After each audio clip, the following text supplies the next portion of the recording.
దుబాయ్లో తెలుగువారి ఆత్మీయ సమ్మేళనం ఉల్లాసంగా సాగింది. వేవ్ 9వ వార్షికోత్సవ వేళ ఎడారి నగరంలోని తెలుగు ప్రజలు ఒకే వేదికపైకొచ్చి ఉత్సవాలు చేసుకున్నారు. సాంస్కృతిక కార్యక్రమాలు అలరించాయి. దుబాయ్లో తెలుగువారి ఆత్మీయ వారధి వేవ్ 9వ వార్షికోత్సవ సంబరాలు అంబరాన్నంటాయి.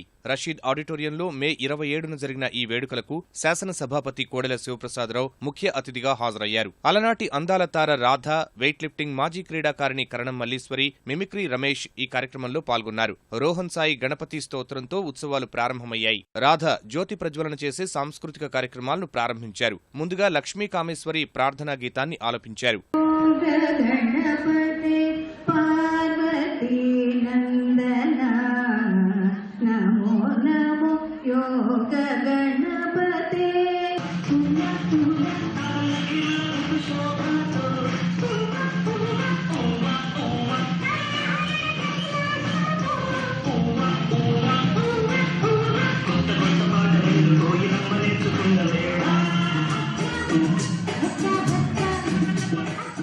ప్రముఖ నృత్యకారిణి శోభానాయుడు రూపొందించిన గణపతి పంచరత్నం, ప్రీతి, హర్ష చేసిన దర్పణ నృత్య రూపకం ఆహుతులను అలరించాయి. దుబాయ్లో ఉంటున్న తెలుగు విద్యార్థులు నృత్యాలతో అదరగొట్టారు.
మిమిక్రీ రమేష్ సినీ, రాజకీయ ప్రముఖులను అనుకరిస్తూ చేసిన మిమిక్రీకి విశేష స్పందన లభించింది. దుబాయ్లో వ్యాపారవేత్తలుగా రాణిస్తున్న ధనేకుల సురేంద్ర, దువ్వూరు కిశోర్ బాబుకు అంతర్జాతీయ బిజినెస్ ఎక్సలెన్సీ పురస్కారాలు ప్రదానం చేశారు.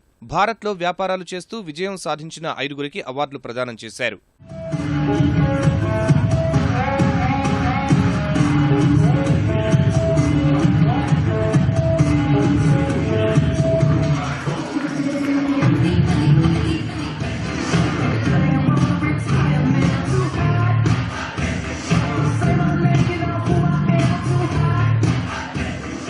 ఏటా దుబాయ్లో తెలుగువారందరినీ ఒకే వేదిక మీదకు తీసుకొస్తున్న వేవ్ సంస్థ నిర్వాహకులు గీత, రావెళ్ల రమేష్ బాబును అందరూ అభినందించారు.